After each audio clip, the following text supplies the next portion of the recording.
Four men are standing in a control room, and the core of their reactor is uncovering, and none of them know it.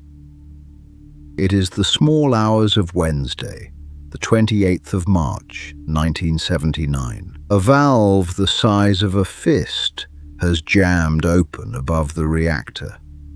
For more than 2 hours it will stay open, bleeding the water that keeps the core from melting. The light on their panel says the valve is shut. The light is lying.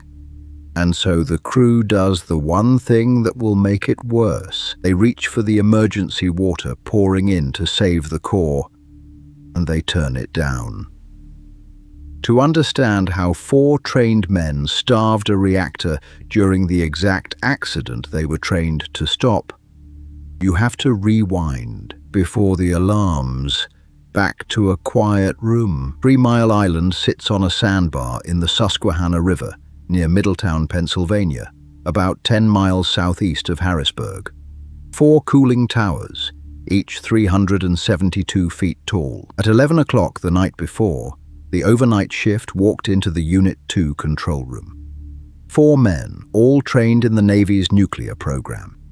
Shift supervisor Bill Zhu, foreman Fred Sheeman, and operators Ed Frederick and Craig Faust. The reactor was running at 97% power. Routine. Nobody in that room expected the night to become the worst in the history of American nuclear power. Trouble did not start in the reactor at all. It started on the ordinary, non-nuclear side of the plant, with water and steam and pumps. And it started with 13 seconds. 4 in the morning, 4 o'clock and 37 seconds to be exact. A pump in the secondary loop trips, a single pump in a system full of them. Then the cascade. The main feed water pumps trip. The turbine trips, pressure in the reactor climbs, so the reactor scrams, the control rods slam down, and the nuclear chain reaction stops exactly as designed. Shutting down a reactor does not shut off the heat. The fuel keeps radiating decay heat, and that heat drives the pressure up. So a relief valve on top of the pressurizer opens to bleed it off. Also exactly as designed. The whole sequence, pump, turbine, scram, valve, runs in about 13 seconds. 13 seconds from an ordinary hiccup on the water side to a reactor tripped and venting. Every automatic system did its job, and then one of them refused to finish. The valve was called a PORV, a pilot-operated relief valve. Its job was simple: open to relieve the pressure. Then, about 10 seconds later, as the pressure fell, close again. It opened. Did not close. It stuck wide open, and it stayed that way. Here is the flaw that decided everything. The control room had no gauge for the valve itself. Their indicator only showed that a close signal had been sent, not whether the valve had actually obeyed. The signal went out. The light changed. To 4 trained men, that meant shut. It was not shut. It was an open hole at the top of the reactor's cooling system.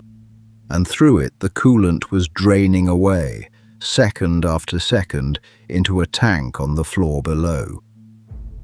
This exact valve had a history. Babcock and Wilcox, who built it, had seen it fail 11 times before.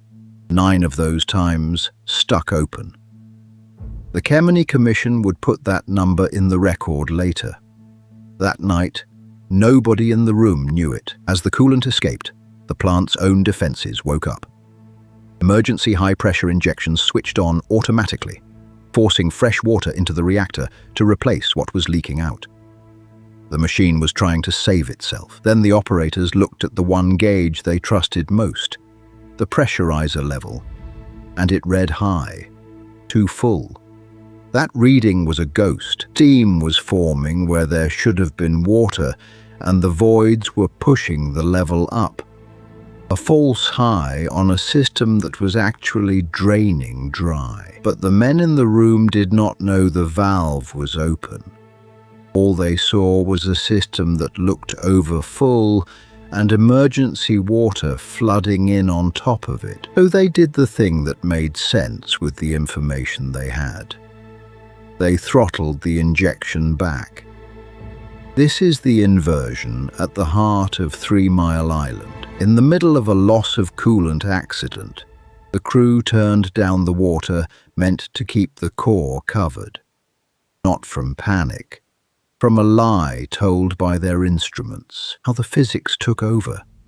With the cooling starved and the valve still open, the water in the reactor boiled away. Huge reactor coolant pumps began to shudder. They were pumping steam now, not water. Fearing they'd shake themselves apart, the operators shut them off. And with that, the last forced circulation stopped. The water level fell below the top of the fuel. Core began to stand exposed in steam, glowing far past its limits. At those temperatures, the zirconium metal wrapping the fuel rods tore oxygen out of the water and gave off hydrogen gas, and released radioactive material straight into the coolant. And still the crew could not see it. Their instruments were ambiguous, contradictory, built for a plant that was behaving normally. For hours, the single most important fact in the building, that the core was uncovering, was invisible to the people standing right in front of it. There had been a warning 18 months earlier at the Davis-Bess plant in Ohio. The very same kind of valve had stuck open. Those operators diagnosed it in about 20 minutes. At 3 Mile Island, it would take about 80. The precursor had happened. Nobody had acted on it. And forced cooling did not come back quickly. It was not until 10 to 8 that evening, nearly 16 hours after the first pump tripped, operators managed to restart a single reactor coolant pump and push water through the core again. The heart of the plant spent the whole day fighting to breathe. It was a fresh operator, arriving on the next shift with fresh eyes, who finally asked the right question about that valve, and reached up and closed the block valve upstream of it. The time was 22 minutes past 6 in the morning. The PORV had been open since roughly 4 o'clock and 43 seconds, 2 hours and 22 minutes. The leak was stopped, but stopping the leak did not undo the damage. By now, a large fraction of the core had already melted. The World Nuclear Association would later put it at around 62 tons of molten fuel, with roughly 19 tons of it slumping down and pooling in the lower head of the reactor vessel. And yet the vessel walls held. Of all that ruined core, only about 1% of the fuel and debris ever escaped the reactor vessel itself. The line between this accident and a far worse one came down to a few inches of steel. The immediate accident, the part measured in minutes, was essentially over. The part measured in days and, in public fear, was just beginning. Between 7:45 and 9:15 that morning, the emergency climbed the ladder. A site emergency was declared. The Nuclear Regulatory Commission was alerted. By 9:15, the White House had been notified. Around 11, non-essential staff were sent off the island. But outside the gates, the information was a mess. The plant's owner, Metropolitan Edison, a subsidiary of General Public Utilities, publicly played the accident down, while officials and the utility gave the public conflicting accounts of what was actually happening. People trying to decide whether to stay or run were doing it in the dark, on rumor and press conference. And what was happening was not finished. Early that afternoon, at around 10 to 2, a sharp pressure spike hit the containment building, about 28 pounds per square inch. It was hydrogen, the gas the melting core had been making, igniting inside the structure. At the time, its meaning was barely understood. Within days, it would become the thing that emptied a region. Engineers realized a bubble of hydrogen gas had collected in the dome of the reactor vessel. and the fear that gripped them was simple and enormous, that the bubble could burn or explode and breach the reactor. On Friday the 30th of March, Governor Dick Thornburgh made the call.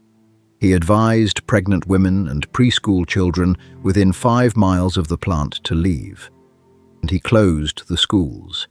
He advised. He did not order, but fear does not wait for orders.